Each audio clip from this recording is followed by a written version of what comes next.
Hi, folks. I'm Darin Holden. I'm the Executive Director of Camp Anokijig, and I'm coming to you today from high above Little Elkhart Lake's waters in the new Centennial Lodge. And I am excited to say that it is finally here. Not just this lodge, but Anokijig Summer Camp 2025. This is our 100th season of camping in Anokijig. Now, we've already had 4 great sessions so far. We made it through a little mini heat wave and had a great video game day on Wednesday. This week's campers are just diving into the last day of activities, and then we'll have the Friday beach party and the final campfire and the awards ceremony. So as they end their week, now it's time to welcome your camper for session number 5. This week coming up is featuring our Harry Potter Day. So be sure to bring your Harry Potter swag. It's really going to be a great day. It's always a popular one here at camp. So we are anxiously awaiting your camper's arrival for their outrageously fun session.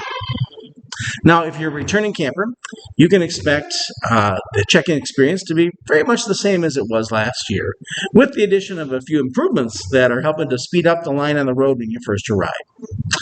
If you're new to Anokijig, or if you need a little refresher on what those processes are, just keep watching, and I'll let you know the details of what to expect.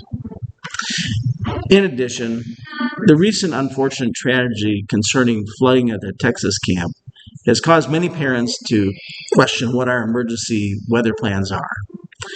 If you're interested in those details, I recorded a second video that'll go over all of those, and there's a link in the email that you got this email from that I encourage you to watch so that you can know what we do here at camp in those situations. Please keep those folks in your thoughts, though. So, if you think you've got the details of check-in down, you can feel free to click over to your favorite YouTube video, and we'll see you on Sunday. You won't have to watch all the way through the rest of this. All right, so if you're still with me, let's talk check-in. If your child is riding a bus, the email that you got this video from is going to have departure times for your stop. We'd ask you to arrive about 15 minutes ahead of time so we can get you all checked in and loaded and still keep on the schedule. That scheduled time is actually the time we're looking to leave that location. You're going to be either looking for a yellow school bus with a staff with a big Anokijig sign, or a minibus that's kind of like a airport shuttle that's all decked out with the Anokijig logos. The staff on the bus will have labels to mark your camper's luggage, and they'll collect any last-minute paperwork or fees or medications or trading post deposits if you like. Then your child will head on the bus and start their camp experience right there. Now, if you're bringing your child to camp, in your email, you've been sent an arrival window to check in at. We've split the camp into 3 groups, so each 30 minutes or so, when a new group of campers comes in, a new section of campers. Now, hopefully this is going to make your check-in experience a little more pleasant and quicker, since we won't have 300 people all arriving at once. We ask that you don't come earlier than your allotted time slot. However, if you have multiple campers, we'd ask you to come to the earliest time slot for the earliest camper. You know, parking is always a premium here, so that schedule has been designed to get a certain number of cars in and out without having a big traffic jam. Now, if you do arrive early, we'll need you to have a spot in a temporary parking lot just off to the side of the lot, and we'll keep you there until space clears at your camper's sectional parking area. Then we'll get you in and going. Now, when you come to camp, you're going to be met on the camp road by a camp staff member that is going to put a sign on your windshield that indicates your child's living section. They'll put another sign on there if you have medications that you need to turn in, and it's there that you'll officially check into camp. They'll actually have your clipboard, and then they'll check you off if you got everything in. So if you got everything in, your paperwork and your fees and all that good stuff, you are going to receive what we call a golden ticket. Could be green, could be yellow, but it's a little ticket, and you're going to present to the staff when you get to the living sections to signify you've jumped through all the hoops that you need to get into camp. Now, if you don't have everything in, you'll receive a white placard on your window, and that's going to help the parking lot attendants direct you to the deck of this Centennial Lodge to complete your paperwork and receive your golden ticket. Please note that if you turned in missing paperwork after about 2 p.m. today, this is Friday the 11th, the office staff will not have had time to kind of check over things and verify things and make sure it's all right yet for when they print out that sheet that's on the road. So in that case, we might have you do that quick stop at the registration table just to make sure we got everything in order and everything was legible and all that good stuff.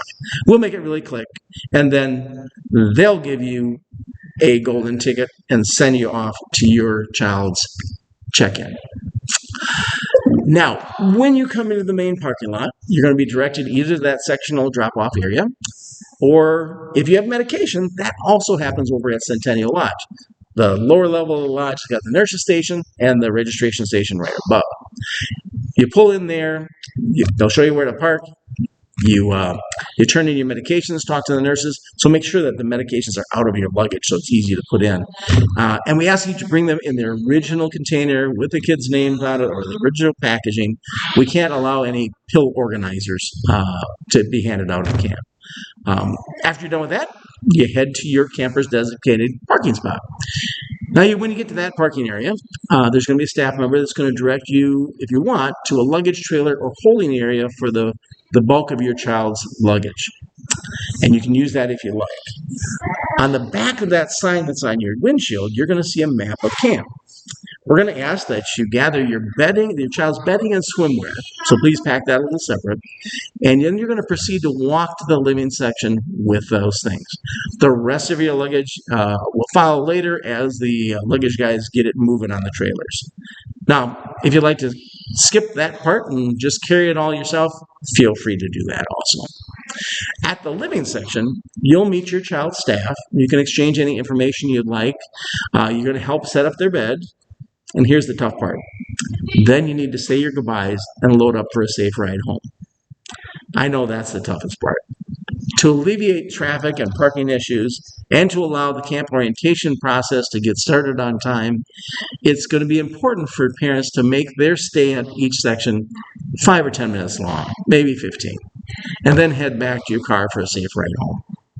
Now, if you like, the trading post, our camp store, which is right in the main parking lot, is going to be open for you to visit to shop or if you need to make a deposit.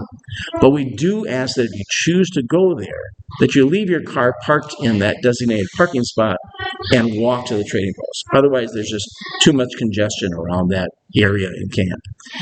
If you'd like to make a deposit before you arrive, you can give us a call up until about 4 o'clock today here on Friday. After that, we'd ask you to do it when you come to camp. Now, when you go to leave camp, keep that window sign with you. Besides the map on it, that also tells you your child's check-out time for next Saturday. We do that in 2 waves. We do one at 9 a.m. from 9 to 9:30 and one from 9:30 to 10. In that version, the kids and their stuff are all going to be waiting in that parking area. So after you drive in, you'll get checked out on a clipboard, you'll go to the parking area, load the luggage, load the kids, turn around and head on out. Nice and quick, so hopefully it'll be easy for you. We're also going to send out an email reminding you of that, usually late on Thursday or really early on Friday. Now, included on that set of instructions from your window are also the Bunk One email service if you want to send quick letters back and forth to your campers and to get to the photo site. Now, a word about the photos. Since we're way back in the woods, our internet is always a challenge. Uploading photos takes lots of bandwidth. It'll often take us a week or more to get all the photos that the photographers take up on that site. It should not be an expectation that you will see daily pictures of your child on that site. We'll try, but I'd ask you not to count on that. We do try to post a small number of photos each day on our Facebook and Instagram sites. So if you want a more frequent snapshot of what's going on at camp, that's going to be your best source for that. Now, it's always our biggest concern for your campers' safety and their positive experience here at camp. That's what we're all about. Now, having come through the pandemic a few years ago, we learned that stressing that people come to camp as healthy as possible is really the key to making all that work. We are incredibly glad that we can now run camp as we did before the pandemic and really do true Anokijig. But to do that, we are counting on you to be the most responsible parents we could ask you to be. We'd like you to do just like they did when your kids were in daycare or in kindergarten. If your child was sick, what they asked you to do? If they had a fever, if they were showing symptoms, they asked you to keep them home. Keep them home, let them be free of those symptoms for 24 hours, let them recover, and then send them back in after that. The same thing for camp. If your child is sick, let them recover. We can have them come at another time. If your camper's been sick in the last 48 hours from when they're arriving at camp, give us a call.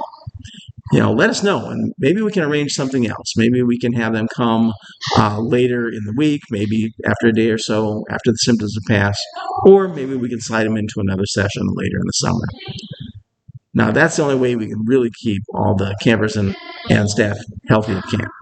And I know it's an incredibly tough call to tell a kid that they need to delay their stay at camp they've been excitedly waiting for, but they really need your help to make sure things stay safe by taking that step if you need to. So we look forward to seeing you here on Sunday, ready for some great adventures, outrageous fun, and really the experience of a lifetime. But until then, drive safe. And if you have any questions, don't hesitate to contact me at camp. Our number is 920-893-0782. You can just hit that director button if you want. Also, the email that you got these letters in or these videos in is my personal email. And I monitor that email all the time. So if you've got questions before you come to camp over the next 24, 48 hours here, feel free to shoot me a message on that, and I'll be happily try to get back to you as quick as we can and answer any of your questions. So until then, drive safe coming to camp, and as we say at camp, Rick Tick.